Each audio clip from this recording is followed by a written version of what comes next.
Masuk itu mah nggak masuk. mental. Bismillahirrahmanirrahim. Assalamualaikum warahmatullahi wabarakatuh. Waalaikumsalam warahmatullahi wabarakatuh.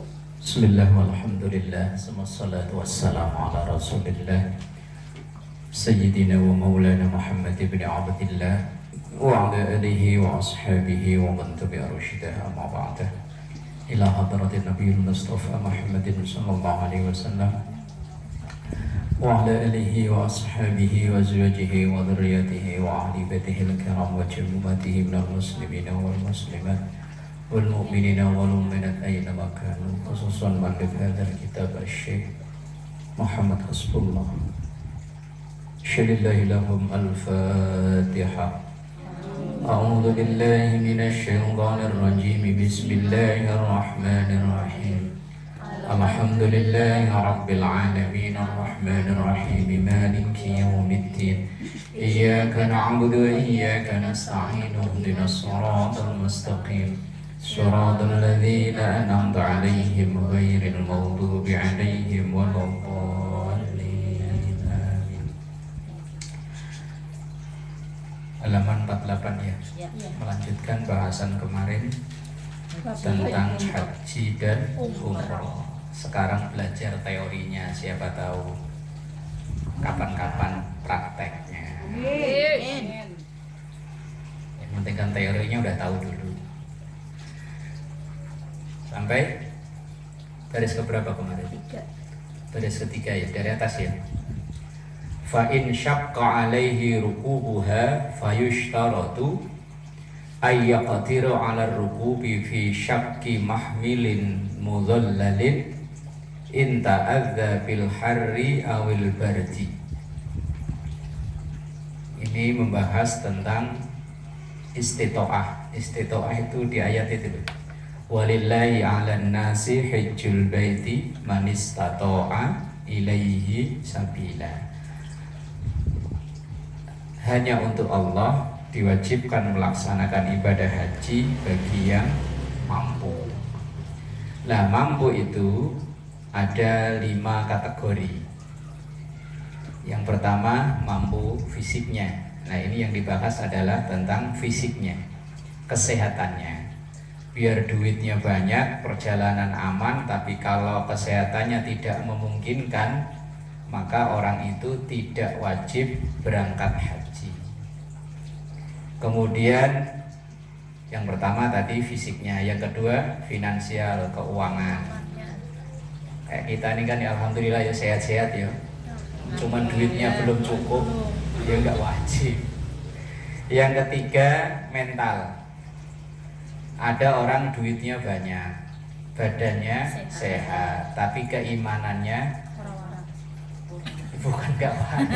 Ya waras ya waras, cuman keyakinan waduh duit segitu. Masa tak buang gitu aja cuman buat enggak. Mending buat beli gelang. Mending buat beli gelang, beli kalung, wah lumayan. Haji 60 juta, belum ongkos lain-lain, wah 100 juta habis buat beli gelang. Dapat berapa gram itu? Banyak ya? Banyak gede lah. Kalau seandainya 1 gram 2 juta aja udah 50 gram. Wah, mosok dibuang gitu aja. Dibeliin anting, kuping yang mendayang-dayang. Ada banyak orang yang duitnya banyak, ya sehat, seger buger, mungkin tabungannya bisa miliaran, tapi karena keimanan, keyakinannya belum ada, yo nggak jadi berangkat. Yang keempat, istitoah itu perjalanannya. Perjalanan dari kampung halamannya menuju ke Haramain aman. Waktu Covid 2020-2021 itu orang ya pada punya duit, ya pada sehat, imannya ya kuat, cuma perjalanannya tidak aman, maka ya tidak wajib haji. Yang kelima yaitu ilmunya. Belas nggak ngerti sama sekali, belum kewajiban ya, makanya pemerintah Indonesia itu dibanding dengan pemerintah yang lain sangat perhatian loh dengan warganya dalam masalah haji dan umroh. Sampai diadakan manasik, bimbingan itu yang ada hanya di Indonesia. Negara lain ya sangger berangkat, nyampe sono plongo. Di Indonesia manasik berkali-kali. Terus kemudian bimbingan macam-macam lah itu dalam rangka untuk memenuhi syarat istitoah. Istitoah itu yang di ayat walillahi 'alan nasi hajjul bait man istata'a ilaihi sabila. Bismillahirrahmanirrahim. Fa in syaqqa 'alaihi rukubuha. Lah seorang itu kalau kerepotan atau membahayakan diri ketika naik kendaraan, mabuk, masa mau jalan kaki yo. Tapi ada ya orang Pekalongan sama naik sepeda. Kalau kata saya sensasi itu. Oh enggak wajib. Kalau enggak ya Nazar ya ini. ya wallahu alam. Yo lumayan kok sambil jalan dia live dapat saweran banyak banget. Iya. Fa in syaqqa 'alaihi rukubuha, kalau orang itu dalam perjalanannya enggak mampu, fayushtaratu ayyaqdiru 'ala rukubi, maka ia ya naik kendaraan. Ini yang dibahas yang rumahnya dekat. Ya kalau kita ya otomatis naik kendaraan. Fi syakki mahmilin mudhallalin, kalau dulu kendaraannya ya onta yang dikasih koyo apa? Kalau di film-film itu kayak rumah-rumahan itu. Nah, in ta'adza bil harri wal bardi, kalau ia takut cuaca hari panas wal bardi dan dingin. Kalau sekarang kan lagi panas ya. Lihat berita di TV sampai 40 lebih. Berarti setengah mateng hampir. Berarti bunjus di sono setengah mateng bunjus. Setengah mateng. Hampir setengah mateng 40 derajat lebih kok. Umurnya udah mateng lah jadi Inta ada kalau orang itu takut khawatir bil harri dengan cuaca panas awil bardi atau dingin. Kalau bulan-bulan musim dingin Januari, Desember dinginnya yo mantep. Makanya kita di Indonesia itu paling enak, dingin nggak dingin banget, panas yo nggak panas banget. Fa in syaqqa 'alaihi rukubuhu fihi fa 'ala saririn. Kalau naik unta, naik ini yang dibahas yang orangnya dekat dan zaman dulu. Kalau zaman sekarang udah enggak. Maka ya fa 'ala saririn yahmiluhu rijalun. Pakai tandu yang dipikul, dipanggul sama orang. Fa in syaqqa rukubuhu aidan, tapi kalau semuanya enggak bisa, moda transportasi semuanya enggak ada, fala yajibu 'alaihil hajju, maka tidak wajib haji.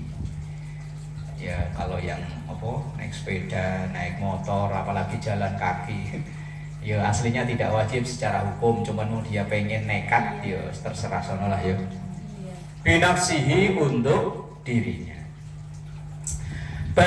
Bahkan yajibu, wajib alaihi, kepada orang yang misalnya tadi itu kalau dia naik pesawat mabuk nggak ketulungan, wis daripada ia maksa berangkat nanti malah penyakitnya malah tambah parah. Ayyastajiro, hendaknya ia mengupah orang. Ya ini yang disebut dengan haji badal. Kalau memang orang itu tidak mampu secara fisik, maka boleh hajinya itu badal, umroh ya boleh, dengan catatan orang yang dibadali haji itu pertama memang sudah meninggal. Yang kedua, orang yang secara fisik udah nggak mungkin bisa ke sana.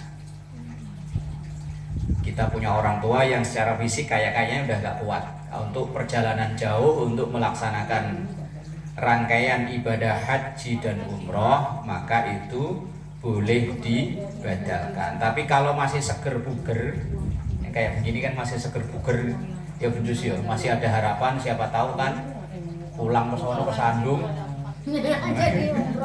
Nah, orang kalau Allah mau menghendaki orang berangkat haji umroh itu kan caranya ya aneh-aneh ya. Ada yang haji mansur, halamannya kena busur.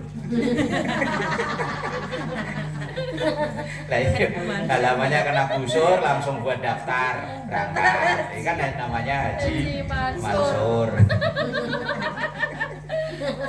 Orangnya nggak ada. Untung orangnya nggak ada.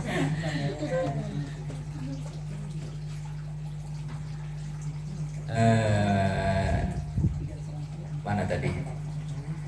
fala yajibu alaihi al-hajju bi nafsihi bal yajibu alaihi ayyastajira, bahkan ia berkewajiban untuk mengupah orang lain, mayyahujju untuk menghajikan anhu dia, in qadara ala dzalik, kalau mampu bayar upahnya alias bayar biaya badal haji itu tadi. Fa in wajada, kalau ia menjumpai mayyahujju anhu, orang yang mau menghajikan, membatalkan haji orang tersebut, bila ujrotin, tanpa ngasih upah, wajib alaihi ayyadzana lahu, maka wajib memberi izin kepada orang tersebut. Jadi membatalkan haji itu kan harus dengan seizin orang yang dibadalin, apalagi bayar. Yang enggak, kalau enggak bayar, maka yang dibatalin langsung wajib ngizini, enggak perlu pertimbangan, mau dibadalin oh ya. Lawaman mata, orang yang sampai mati. Jadi yang sopan mati pun meninggal. Mati. Tapi Kok ini? Nah, iya, kalau di sini bahasa Arab itu mati. Kalau bahasa Indonesia meninggal. Coba besok misalnya ada berita kematian langsung, ini takziah yuk, siapa yang mati? Langsung dibilang songong telah mati dunia. Waman, dan siapapun mata yang ia meninggal, waqad lazimahu, dan sungguh ia berkewajiban, hajjatu fardin, haji yang fardu. Haji yang fardu itu haji yang pertama itu. Kalau kedua, ketiga, keempat itu udah tidak wajib lagi, sunnah itu. Orang yang sudah berkewajiban haji, artinya fisiknya sehat, duitnya banyak, jalanan aman, teorinya sudah bisa. Kalau kita ini yang kurang yang mana sih ya? Fisik udah kan ya? Ilmu dikit-dikit ya tahu, perjalanan ya aman. Kantongnya. Nah, ya itu. Kantongnya. Kalau Jadi mental sama finansial yang belum terbangun. Finansial ya tadi, waduh 100 juta buat beli gelang dapat 50 gram. Masih kepikiran, masih lama mikirnya itu. Lah orang kalau lima-limanya itu udah terpenuhi, kok sampai meninggal ia belum melaksanakan ibadah haji, jaza, maka boleh likulli ahadin walau kana ajnabiyan, untuk siapapun walau kana ajnabiyan, walaupun orang lain bukan keluarga. Wa illam ya'dzan lahul waris, walaupun gak dapat izin dari ahli waris, ayyahujjaha anhu, untuk menghajikan itu atau membadalkan. Misalnya kita punya orang tua yang dulu kaya raya, cuman keislamannya itu kurang, duitnya banyak, sehat, berbuker, kok sampai meninggal ia belum berangkat haji, maka ahli warisnya yang terbaik salah satunya adalah membadalkan haji. Kalau ahli warisnya sendiri belum bisa, yo apalagi sekarang kayak agen-agen travel itu kan memfasilitasi orang yang mau membadalkan haji. Nah, kalau memang yang mampu. Wa illam yusi biha fi hayatihi, walaupun lam yusi tidak berwasiat biha dengan haji itu fi hayatihi, di masa hidupnya. Karena berkenaan ibadah tertentu ketika orang itu sudah meninggal, itu salah satunya disyaratkan wasiat. Dan wasiat itu yang diutamakan ditunaikan dulu kalau memang ada harta yang mau diwaris ke ahli warisnya. Wasiat orang tua itu harus didahulukan. Umpama orang tua sebelum meninggal punya wasiat, nanti saya kalau meninggal itu tanah yang di sono wakafin buat masjid, buat madrasah, atau buat TK atau apa. Nah, maka sebelum harta itu diwaris, dibagi ke ahli waris, wasiat itu didahulukan. Dan wasiat itu tidak boleh melebihi sepertiga dari jumlah harta. Umpama harta di total semuanya 10 miliar umpama. 10 miliar itu nolnya ada berapa, Bu Jus? Banyak lah ya. Lah umpama orang ngarang ayo ya. Ngarang yang banyak sekali ya. Umpama punya harta peninggalan total jenderal, rumah, tanah, kendaraan semuanya segitu. Nah, kalau dia mau wasiat, maka wasiat itu nggak boleh lebih dari sepertiga dari jumlah harta. Dan memang masalah warisan ini ruwet ya. Baru 3 hari yang lalu ada orang nelpon nanya masalah warisan, ruwet. Mau pakai hukum Islam yang perempuan nggak mau, pakai hukum positif Indonesia yang laki-laki nggak terima, wes gelut. Rebutan warisan. Wes banyak orang bunuh-bunuhan ya gara-gara itu ya.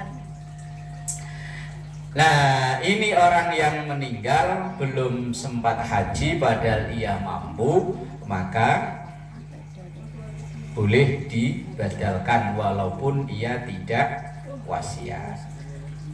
Di masyarakat kita ini yang kurang tepat itu ngakikahi orang yang meninggal. Mengakikahkan orang meninggal itu nggak ada dasar hukumnya. Yang diakikah, yang kesunahan akikah itu kan orang tua kepada anak. Sampai kapan? Sampai anak itu bisa menafkahi dirinya sendiri. Kayak saya ke anak-anak saya sampai sekarang ya masih kesunahan saya, anak saya belum bisa nyari duit. Nanti kalau dia udah bisa nafkahi diri sendiri, kesunahan saya hilang, gugur. Kembali ke anak itu sendiri. Begitu nanti dia meninggal udah selesai, udah nggak ada akikah lagi. Cuman di masyarakat itu banyak orang yang mengadain akikah untuk orang yang sudah meninggal. Lah terus gimana? Tinggal dirubah niatnya. Kalau tetap mau motong kambing silahkan motong, niatnya sodaqoh. Kalau niatnya akikah malah udah nggak ada hukumnya. Kalau sering saya ditanya, saya nggak tahu hukum akikah orang meninggal karena nggak ada dasar hukum. Kalau pas meninggal itu pas selamatan ngentek ngono lho. Kalau di Jawa biasanya nyewu, ya kan? Ya silakan mau motong kambing, mau motong kebo silakan. Tapi niatinya bukan akikoh, tapi sodaqoh. Karena akikoh itu untuk orang yang masih hidup. Nah kalau kurban, sebentar lagi kan kurban. Kita kebetulan umpama dikasih rezeki cukup. Kemudian kurban mengatasnamakan orang yang sudah meninggal. Gimana itu? Gimana yuk? Coba penjelasan. Coba. Apa jawabannya? Begini. Kalau kita ngacu ke fikih-fikih klasik, kalau orang yang meninggal itu dulu tidak wasiat, maka si anak atau ahli waris tidak ada anjuran untuk berkurban atas nama yang sudah meninggal, kecuali kalau masih hidup loh ya. Kalau masih hidup nggak masalah, atas nama siapa terserah. Tapi kalau sudah meninggal, kalau kita ngaji dalam kitab fikih ini disyaratkan salah satunya ada wasiat dari almarhum. Nah terus kita, kalau mau bakti caranya banyak, tinggal kita beli. Umpama mau kurban, mengatasnamakan itu kan harus ada wasiat. Ya kita tinggal 4 juta itu kita sedekain siapa, kayak bunjus semua ya bunjus ya. Nih saya sedekain ke bunjus dengan mengatasnamakan almarhum bapak. Tapi bunjus tolong ya. Nah itu. Artinya hanya mengubah niatnya saja, mengubah niat. Yaitu niatnya nyedekain almarhum, umpama ya almarhum mbah umpama. Tapi yang korban atas nama siapanya? Yang korban atas nama yang masih hidup. Ya sama aja kan, sedekah atas nama untuk itu. Nah dalam Islam itu niat itu sangat penting ya, begitu itu.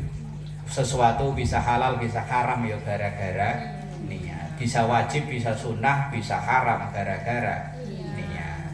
Kita punya uang 500.000, niatnya bayar utang, hukumnya wajib, maka pahalanya ya wajib. 500.000 buat sedekah, hukumnya sunnah, maka pahalanya ya sunnah. Padahal sama-sama ngeluarin duit 500.000. Kemudian lain kasus, anak kita sekolah nggak naik. Nah, kita samperin ke wali muridnya, wali kelasnya, nih 500.000 bu, masuk anak saya nggak naik, malu saya lah. Naikin Bu, tolong. Sama-sama ngasih duit loh ya. Iya. Kan tiga-tiganya sama-sama ngasih duit. Satu ngasih duit bayar utang, dua ngasih duit sedekah, tiga ngasih duit nyokok. Sama-sama ngasih duit ini hukumnya beda-beda, tentu pahalanya ya beda. Yang pertama pahala wajib, pahala wajib tentu lebih besar. Yang kedua sunnah, tentu pahala sunnah level bawahnya. Ya sama-sama ngasih duit, ada yang kena dosa tadi haram. Maka niat itu penting. Makanya dalam tadi itu ibadah kurban misalnya. Nah, niatkan saja kalau kita pengen sedekah untuk nama orang tua silakan, tapi kurbannya di atas namakan yang masih hidup, di atas namakan anak ya, di atas namakan siapa. Nah, ini Pak Uti. Monggo. Ini kan mau kurban ya. Nah, sing ajeng kurban niku wonge urung akikah ngono kepriye Pak? Iya den. Nah, ada pertanyaan ngono Pak Ustaz ya. Kurban dan akikah. Kurban dan akikah itu enggak ada hubungannya apa-apa. Orang yang belum akikah mau kurban boleh. Karena dua ibadah ini nggak ada hubungannya apa-apa, walaupun ada kesamaannya sama-sama potong hewan. Ribet. Misalnya, rata-rata orang dulu itu nggak diakikahi sama maknya. Dah kita nih dulu kita diakikahi nggak sama orang tua. Wah, jangankan akikah buat makan aja buat-buatan. Nah maka orang berkurban itu tidak disyariatkan, tidak disyaratkan akikah dulu. Tapi kalau mampu, dua-duanya salah. Ini akikah saya, ini kurban, monggo. Kalau satu untuk dua, ngirit. Ini ate loro, akikah karo kurban. Ini ate loro sambil nyelam minum es teh manis. Sebagian ulama memang membolehkan, tetapi untuk lebih ikhtiyatnya, mana yang lebih afdol umpama kita punya rezeki, akikah dulu atau kurban. Lihat situasinya.